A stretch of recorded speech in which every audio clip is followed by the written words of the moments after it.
nature's battleground. Animals fight for their survival. Out of this conflict, an extraordinary weapon has evolved. One that forever changed the rules of engagement between predators and prey. It is one of evolution's greatest achievements, the eye.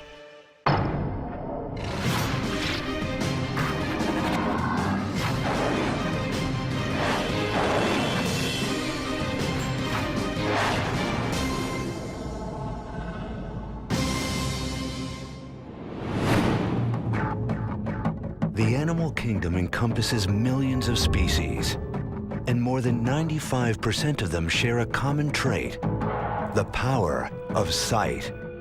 Eyes are everywhere, but look closer. No two species see the world in quite the same way. Animals have a tremendous variety of eyes. We see different appearances of eyes, we see different sizes of eyes, we see different configurations of eyes, and this is because animals have different lifestyles. Among the sharpest eyes in the animal kingdom are those belonging to birds of prey. Searching high in the sky for tiny prey demands remarkable vision. And birds of prey have evolved eyes that are second to none. This eagle spies its prey from more than a mile away.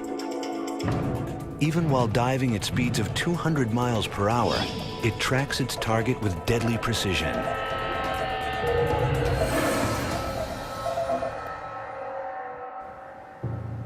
The secret to the eagle's success? The anatomy of its eye. In most cases, the larger the animal's eyes, the sharper its vision. And the eyes of the eagle are huge. Eagles are 100 pounds lighter than we are, but their eye weighs the same as ours. Size is just for starters. The back of our eye has 200,000 light-capturing cells per square millimeter. The eagle's has 1 million, providing 5 times the image resolution. Its lens is flatter and placed farther away from the retina than ours. The result? A gaze as sharp as a telescope, magnifying its helpless prey to 3 times what our own eyes can see. What force drives the development of such a remarkable innovation? Evolution. The sparks of evolution are tiny, random genetic changes. Every once in a while, there's a little mistake made when the DNA is passed on from generation to generation. And those mistakes are called mutations. And sometimes the mistakes cause problems, other times they create new opportunities.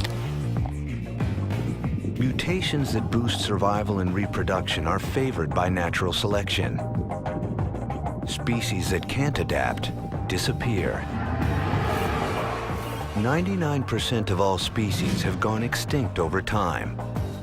The survivors are equipped with mutations that have given rise to uniquely powerful traits. The eagle has evolved one of the most powerful eyes in nature, but it is just one of the many different types of eyes that have evolved over time. Animal eyes are an excellent example of convergent evolution. All the eyes on different animals across the planet today did not evolve from the same ancestral eye. In fact, eyes have evolved numerous times in different lineages. Remarkably, evolution has used the same basic genes to build the eyes of creatures as profoundly different as flies, squid, and humans.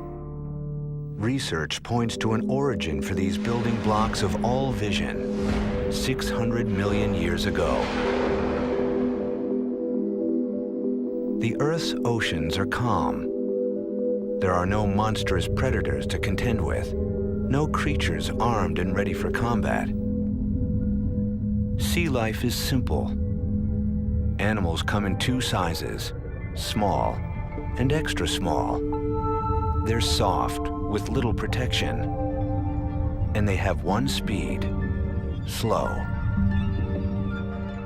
But it is here that one group of creatures took a dramatic step toward vision. These pioneers are long extinct, But one of the oldest living lineages of animals still swimming in today's oceans provide a peek into the past. Jellyfish. Biologists Alex Goodell and Chad Widmer of the Monterey Bay Aquarium are on the hunt for a test subject. Go get him. One that can give them insight into the roots of vision. Oh, yeah, that's a nice looking one right there, yeah. This is Polyorchis, more commonly known as the bell jelly. The anatomy of this delicate creature is about as simple as animals get. It has no skeleton, no heart, and no brain, just a loose network of nerves. But it has a crucial innovation that its survival depends on. A ring of small dark spots line its base. Light-sensitive organs called eye spots. We can only imagine what these most basic of eyes can see. Vision for them is very different than for us because we are able to form images quite well and they aren't. So it's kind of more of a blurry world for them than for us. Scientists don't know why the distant ancestors of modern jellies evolved light-sensing cells when they did. But Goodell can show how they have helped jellyfish survive for 600 million years. She has designed a simple experiment showing how bell jellies use light detection to their advantage. I'm interested in seeing if different animals that don't form images can see different colors if they respond to different wavelengths of light. Goodell subjects the jelly to light waves that it would find in its natural environment. First, she hits the jellyfish with a dose of green light. On cue, its body goes limp and drifts to the bottom of the tank. See, the tentacles are getting longer. Oh, yeah, yeah. So you can definitely see when they're relaxing. Tentacles extend, they pulse less frequently. The green light usually makes them appear to relax. They usually will drop down to the bottom and their tentacles will extend and their bell pulse rates will decrease. Why does green light put the jelly so at ease? It's the wavelength of its home turf, the ocean floor. They usually spend most of their time on the bottom where they would naturally be getting a lot of green light. They find most of their food on the bottom, so they're used to being in this type of light. Goodell then switches things up. Purple light fills the tank. Suddenly, the jelly pulses wildly. When I flip on the purple light, the jelly seem to go into this escape response. Their tentacles shorten up and their bell pulse rate increases. It's a reaction akin to us fleeing from a fire. To the jelly, purple light means one thing. Injury, or even death, might be imminent. The reason is simple. Short wavelength light, like purple or ultraviolet, blue lights, it's actually higher energy, and it can be very damaging for organisms that are transparent. So a lot of transparent animals rise up in the water column in the evening and hang out on top at night. And then in the morning, as the sun's coming up, they migrate back down. Light triggering action. A simple vision system, to be sure. But it's helped jellyfish survive over 500 million years as they find food and evade predators. But the eye's evolution would not stop there. More than 500 million years ago, the calm waters are to be overrun with a new breed of creatures. Eyes are about to get a powerful upgrade and unleash an evolutionary arms race that will forever change life on Earth. The dawn of the Cambrian period, 544 million years ago. The animal kingdom is undergoing a time of transition. Early animals were simple, passive creatures, drifting through the current or anchored to the sea floor. But over the course of 50 million years, a lot is going to change. Life undergoes an explosive transformation. thousands of new species burst into being, including the oceanic ancestors of dinosaurs, elephants, and humans. This is evolution's Big Bang, the Cambrian explosion. For that time, there was little, if any, animals present on planet Earth. And within about a 20 to 30 million year period, basically all of the major animal groups appear in the fossil record and start diversifying. So it's a time of major evolutionary change. Scientists like Bruce Lieberman are discovering ancient clues about why the explosion happened. This really is one of evolution's big unanswered questions. Darwin talks about the Cambrian explosion in The Origin of Species back in 1859, and he was puzzled by how quickly organisms appeared. We'd like to know what were the triggers that caused this real explosion of life. The creatures that emerged from the Cambrian were larger and more mobile than any of their predecessors. And what's more, they evolved weapons for battle. An important aspect of the Cambrian explosion is that it is an evolutionary arms race. For the first time, creatures evolved the natural weapons they still use on today's battlefields: jaws, claws, body armor, and most critical of all, Eyes appear. They're obvious, they're there, and there's no evidence for complex eyes before this Cambrian explosion. these eyes are the first type to appear in the fossil record. Compound eyes.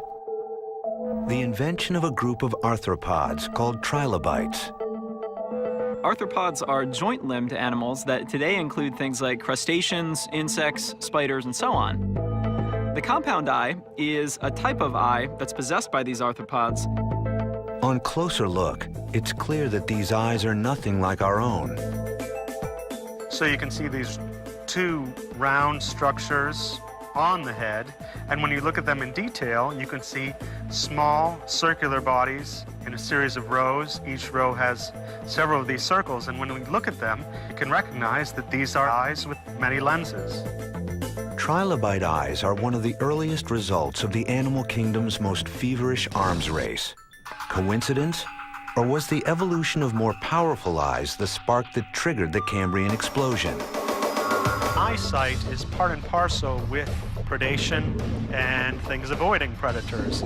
So if there were not the development of eyes, you might have had some of the sparks of the Cambrian explosion, but I don't think you would have had the full bang. Just how did the trilobite manufacture an eye of such complexity? They took advantage of the materials at hand. Their eyes are made of rock.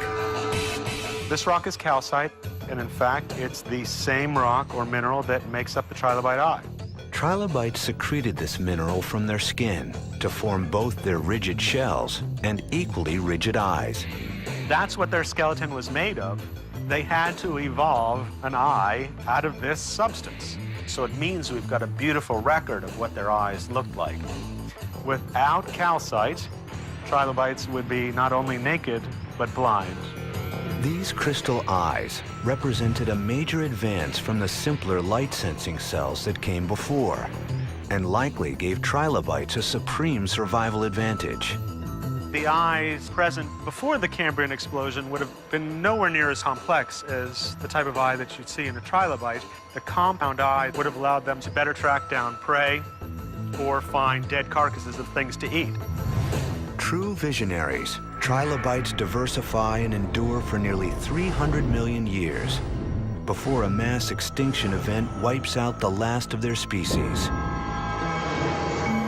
But other arthropods survive, and one group takes the compound eye to new heights. Insects. If we look at the most abundant animal life form on land, it's the insects. There are literally more than 1 million species of insects that are present. They all have a complex compound eye. The first insects evolved around 400 million years ago. While they share a common ancestor with trilobites, they are not their direct descendants. Studies show they evolved their compound eyes independently, but from the same genetic blueprint. An array of microscopic lenses that work together to form an image. The greater the number, the finer the detail. Fruit flies have hundreds of lenses per eye. Bees boast an astonishing 7,000 lenses. But evolution drove one insect to develop a compound eye of staggering complexity: the dragonfly. Each eye has a mind-boggling 29,000 lenses, making for the ultimate motion detector. In pursuit of fast-moving prey, dragonflies give chase at a staggering 38 miles per hour. Their eyes' focusing power is poor, but their processing speed is spectacular, resolving images 5 times faster than our own. The result? Lightning reflexes, ideal for timing strikes and avoiding high-speed collisions. The success of insects has made the compound eye the most prevalent in all of nature. But it would not be the only vision system to emerge from the Cambrian explosion. Another group of animals evolved, one that would launch the prototype for an advanced eye of their own: the vertebrates. The eyes of insects and the eyes of vertebrates represent different instances of the origin of eyes. They've evolved from different ancestors to achieve the same end. The vertebrate eye gets its start as a simple light detector. Over time, it will evolve and become the targeting system for history's largest predators.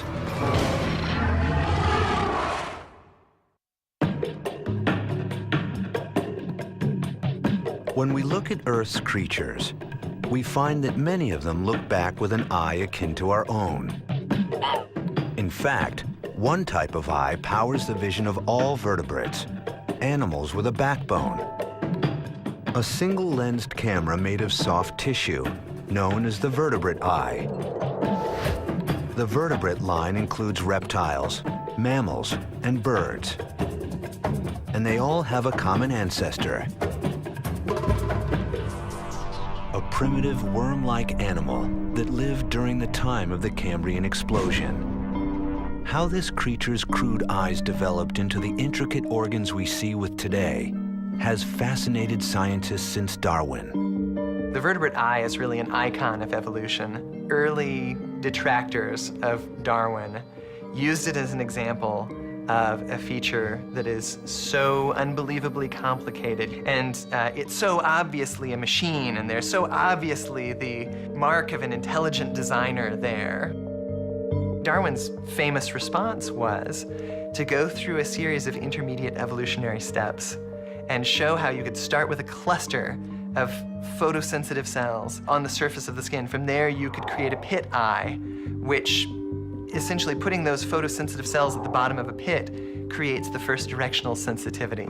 And from there, you could evolve other sorts of focusing or accommodating parts of the eye, and essentially show that it was plausible that you could have a whole series of steps that lead up to a complex camera eye.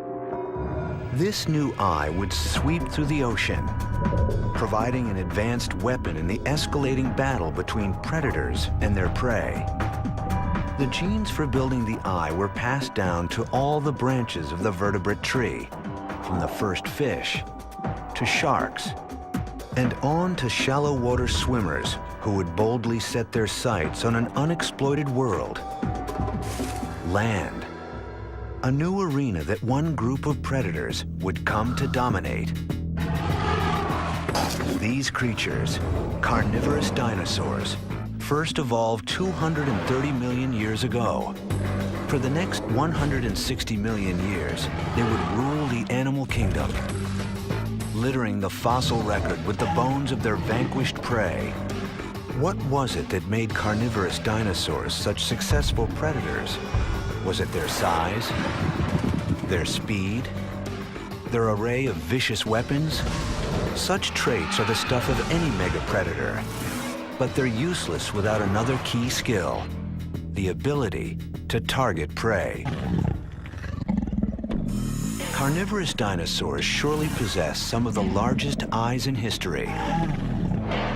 But how might their vision have helped them become such extraordinary predators? Paleontologist Kent Stevens made it his mission to find out.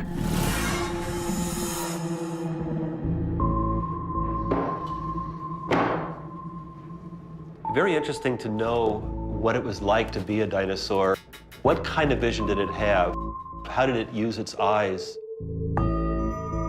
Stevens faced a major obstacle. Unlike their bones, the eyes of dinosaurs have not stood the test of time. It's essential to fill in the missing pieces because the soft tissue of the eyeball, of course, never is preserved. What you mostly have is just the bone.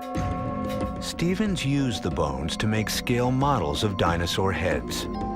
These models would serve as a window into dinosaur vision.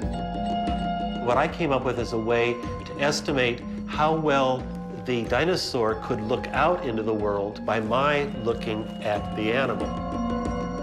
Stevens devised a novel way to make his dinosaurs see. Lasers. The beam lit up the eye, allowing Stevens to plot its line of sight. When the illuminated eye became obscured by the creature's brow or snout, Stevens had reached the limit of what that eye could see. I decided I will trace those lines of sight on an intervening glass between me and the animal, where if I couldn't see it, it couldn't see me. By mapping the lines of sight of both eyes, Stevens could calculate their degree of overlap. When I have these dots now, if I connect them, this actually represents the region which both eyes could see. The area where Stevens's markings overlap is known as the binocular field of vision. What advantage does binocular vision provide?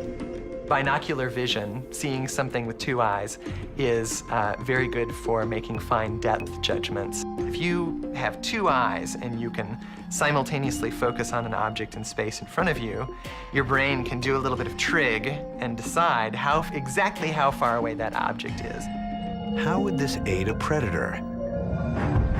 Imagine a large dinosaur whose two eyes face to the side, resulting in two fields of view that don't overlap. This makes it difficult for the creature to see an object as distinct from its background and to gauge the distance to it. But if its eyes face more forward, their fields overlap, providing a degree of binocular vision.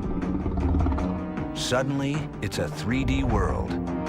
Engaging distance to a target is no longer a problem. Stevens knew if he could work out the binocular vision of carnivorous dinosaurs, he could determine how they hunted their prey. He trained his sights on the most iconic member of their group, Tyrannosaurus rex.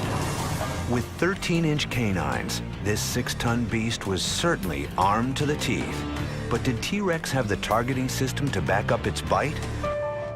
T-Rex had 55 degrees, which is very substantial binocular overlap, as much as hawks.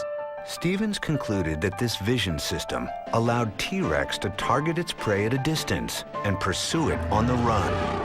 That certainly would have selective advantage toward being a better predator. You can just stay locked onto your target, and the amount of overlap could allow you to see how the world is moving as you're moving forward.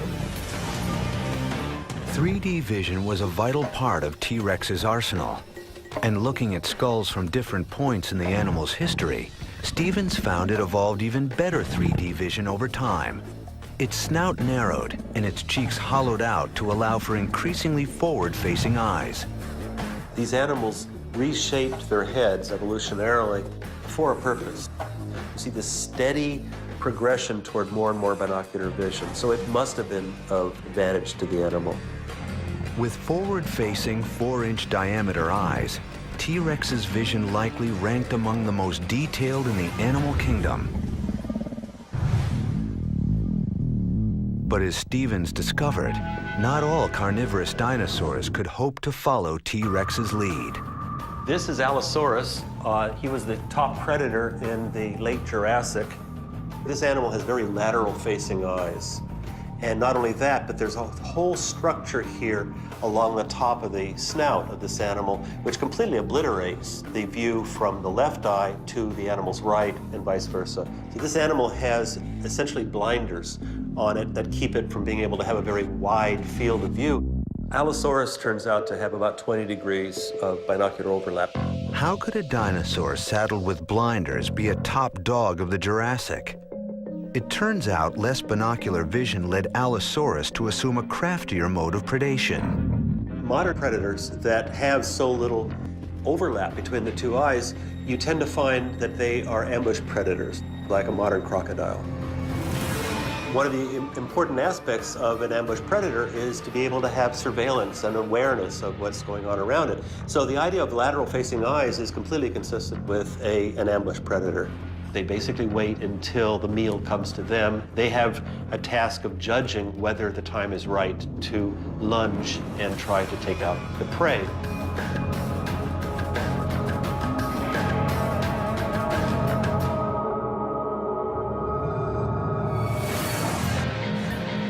Dinosaurs show how the same winning strategy evolves again and again in predator vision. The opposite strategy holds true for prey animals. Their vision has evolved to help them escape their killers. As predators evolved eyes closer and closer together for targeting, the eyes of their prey moved further and further apart. Today, rabbits take this strategy to the extreme. 360-degree vision.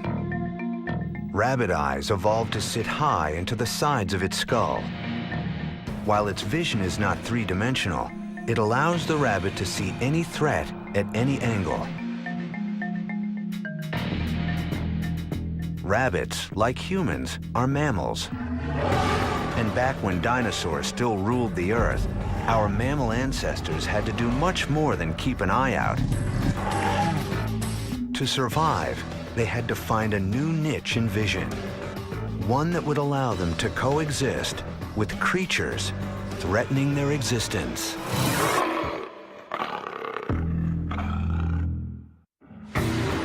"100 million years ago, dinosaurs rule the Earth. The odds are stacked against any animal competing with these mega predators, especially for the evolutionary newcomers, the world's first mammals, pint-sized animals not much larger than mice."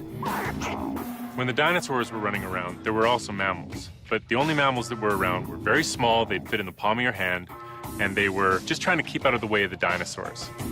For mammals, the era's underdogs, it was either scurry or be squashed. These tiny creatures adapted to an unexploited niche, the nighttime, and evolved a vision system that could thrive in the dark.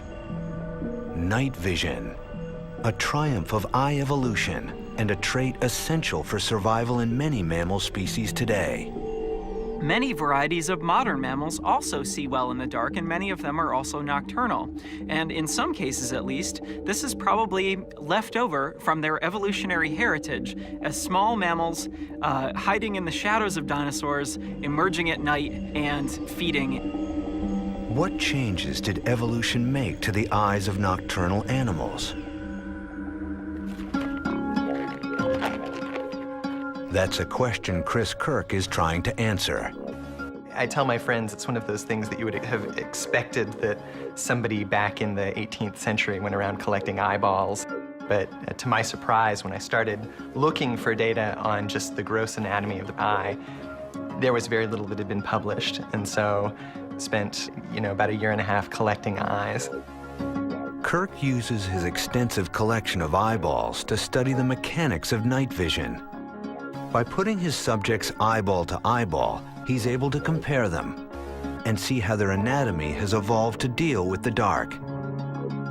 What's the difference between the eye of a day-active monkey called a marmoset and a night-active fat-tailed dwarf lemur? It's the size of their corneas. The cornea is the window to your eye. It sets the ultimate limit on how much light your eye can gather. The cornea is a clear curved shell that provides focusing power and ushers light into the pupil.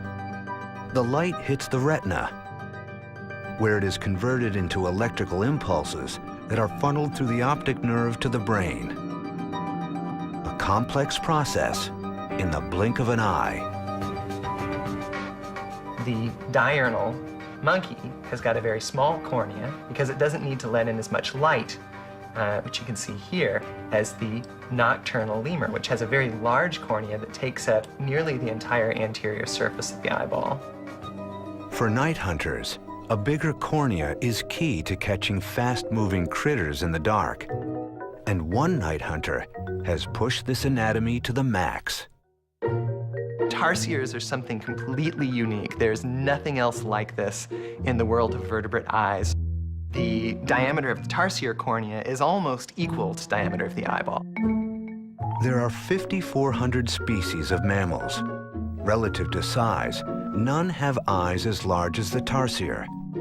At 6 inches tall, it's one of the world's smallest predators. But its surveillance system outsizes the competition's.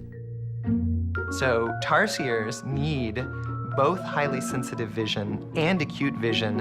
One of the only ways you can get this is to build a bigger and bigger eye, and that's exactly what tarsiers have done. How big? Try bigger than its own brain. So this is the eye of a Philippine tarsier, and you can see that its cornea is actually a little bit larger than my own corneas. But what's really amazing about this is the fact that a tarsier's head is only this big. The tarsier's eyes are so large, they need extra support to keep from tumbling out. The eyeball extends past the margins of the orbit, and they have to have strong connective tissue in their eyelid to hold the eyeball in place. With immobile eyes, the creature compensates. With a neck that rotates more than 180 degrees. Tarsier's visual adaptations show the extremes to which evolution will go. Many mammals, such as big cats, evolved another way to boost their nocturnal vision. A staple in fables and fairy tales, glowing eyes have haunted children for centuries. A nightmare to some is evolution's gift to others. And they can see us just fine. They can see us a lot better than we can see them, for sure. If one of them was over there stalking us, we wouldn't even know that they were there. Even, without this kind of light, they know when we're coming and they know who's coming. Eyeshine functions as more than a mere scare tactic. It's an adaptation that has made cats spectacularly successful night hunters. These guys, they're very active at night, and in fact, you can hear them making their noises, particularly the lion when he starts to roar, even at this hour, high kiki. Also, the eyeshine, not only can they see their prey better, but also I think it makes it more intimidating to any other predators that are out there. The source of the eyeshine is buried deep in the anatomy of the cat's eye. Hold on to your hat. Kirk's careful dissection reveals its inner workings. First, the retina. Then, the light-sensitive tissue lining the back of the eye. This area is known as the tapetum lucidum. Tapetum lucidum is Latin for bright carpet. So it's the bright carpet in the back of your eye behind your retina. So how does the tapetum work? In your eye, or my eye, there's a black pigment behind the retina that absorbs the light so that it's not scattered. But in species with tapeta, any light that's not absorbed by the retina bounces off the tapetum, the mirror behind the retina, and essentially has a second chance to be absorbed. So you've got twice the chance to absorb every incoming photon of light that your eye captures. On the rebound, some of the light shoots back out of the eye, resulting in a glowing effect. For cats, this mechanism yields extraordinary benefits. They require only 1/6 of the light that humans need to be active in the dark. I think of the tapetum as just this marvelous adaptation. It's such an elegant solution to a pretty straightforward biological problem. And, putting a mirror behind your retina to increase sensitivity, what could be simpler? Cats were far from the only mammal group to evolve such an ingenious solution to night vision. Other species would reach the same result entirely on their own. But I think really the most interesting thing about the evolution of the tapetum lucidum is that it's such a good solution to this problem of enhancing sensitivity that many, many different groups of mammals have arrived at this same solution independently. What about us? Even though we are mammals, we struggle to see clearly at night. That's because 30 million years ago, our ancestors shifted from the night to the day. When these monkey-like creatures moved to a new niche, they would evolve eyes that could see the world like never before. The human eye, able to decipher 2.3 million colors with speed and precision that makes a computer look slow. Our color vision is superior to that of many other mammals, who must get by with far less. To a dog, the world is virtually devoid of color. Only a small number of species, including our primate relatives, can see a full range of yellows, blues, greens, and most significantly, reds. But such adept color vision does not exist in the earliest primates.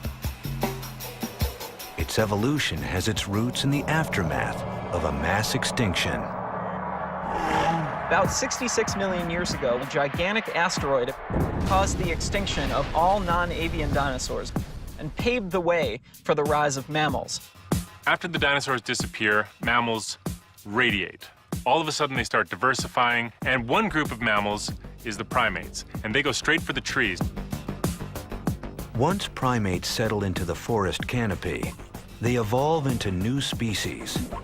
One of those lineages becomes day active, the ancestors of today's monkeys, apes, and humans. They evolve a new adaptation in their eyes not seen in earlier species, an expansion of their color vision. A standard range of colors consisting of blues and greens now include red. Why would primates need to see red in their new world? For clues, biologists look to primates today. Howling monkeys are this wonderful, unique animal that may give us some insights into our own evolutionary past. Biologist Nate Dominy has spent his career researching primates as a means of understanding our own evolution. They're almost like a time machine for looking at what the ancestral monkey in Africa and Asia might have been like. We might get clues to what its diet was like, its social behavior, its anatomy, and that ancestral animal was the one that gave rise to all subsequent monkeys and apes and ultimately humans. Dominy wanted to know why natural selection favored improved color vision in our ancestors. What did they gain by evolving to see the color red? Dominy went on a year-long journey to study primates in their natural habitats. Part of my PhD research was to go to Africa to study monkeys with different diets and to study chimpanzees and to see if there was some sort of common or unifying food item that they might have all turned to that might explain why these monkeys all routinely share a very similar type of color vision. Dominy scanned the rainforest canopy for test subjects, hoping to capture leaf samples from where the monkeys had stopped to eat. But he had a problem. What a monkey eats was high above his reach. It's challenging in the rainforest in particular. When an animal is at the top of that tree eating something and you want the sample, there's not many ways to get it. Left with no other choice, he had to take up arms. We use this very stout, handmade slingshot from Panama that fire small pebbles up into the canopy and leaves will come down. And it's a great way for sampling the types of foods that primates might eat. After collecting and packing up the key samples, Dominy's real work began. Using an instrument called a spectrometer, he recorded the color of each leaf he had gathered in the field. You see that peak in this green spectrum? So that's telling you that this is a green leaf. Now you see how, compared to that last one, This is peaking much more here in this orange region into the red region. Nate's data yielded a remarkable discovery. Not only were the monkeys eating red leaves composed the majority of their diet. It turns out the redder the leaf, the younger and more nutritious it is. Old, mature leaves, they're green leaves, they are tough, they're full of toxins. They're generally leaves you want to avoid. So primates in general tend to go for the youngest leaves possible. And if those young leaves also have a color cue that distinguishes them from mature leaves, then it may be advantageous to evolve a mechanism for detecting those young leaves. To primates, red wasn't simply another color. It was a beacon, a homing device, allowing them to target their key food source from a distance. If it sees red leaves in the canopy, then it knows automatically that those particular leaves are young. And so it can save energy, it can save time, it can travel directly to those young red leaves rather than randomly searching throughout its environment. Increased color vision, a strategic evolutionary leap that scientists discovered was one of many. Primates would soon reap the rewards of another crucial adaptation, binocular vision. It's a trait that predators have repeatedly evolved. But for primates, it served a new function. Primates have eyes at the front of their head, but they're not predators, so why would they do that? Great thing about having two eyes pointing the same direction is you get depth perception. If you're going to jump from one tree and try to land on another tree, depth perception is a really good trick to have. Over time, primates evolved a binocular field of vision of 60 degrees, on par with birds of prey. It's an evolutionary step that allows primates to capitalize on their hand-eye coordination. But this increased binocular vision comes at a price. Unlike the rabbit, primates now had a limited field of view. Most animals have eyes that are laterally placed on their heads, which is to say the eyes are on the side of the heads. And this provides these animals with a panoramic view. And that's really, really useful for detecting predators that may be coming from behind you. So there's a significant cost to putting your eyes in the front of your head. But the advantages are that you have better depth perception, you have better acuity. Once primates abandoned a vision system built for protection, birds of prey were ready to benefit. Swooping in from the sky and plucking primates from the treetops, these aerial terrors were threats to be reckoned with. Based upon the evidence that we have from the fossils, birds of prey have been exerting some type of selective pressure on primates for as long as there have been primates and raptors. Primates were easy targets for these winged predators. Under siege, primates evolved a new kind of behavior. They had to depend on each other. You can imagine then that once these animals evolved eyes on the front of their heads, they needed to live with other animals so that they could improve the probability of detecting a potential predator. Group living was the primates' answer to predation.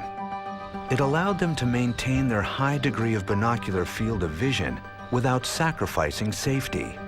Their keeping watch with a communal eye resulted in an evolutionary side effect: larger, more powerful brains. So you can see the evolution of group living. And once group living evolves, you have a strong selective pressure, or you might say that evolution favored larger brains, because that's more individuals that you have to remember.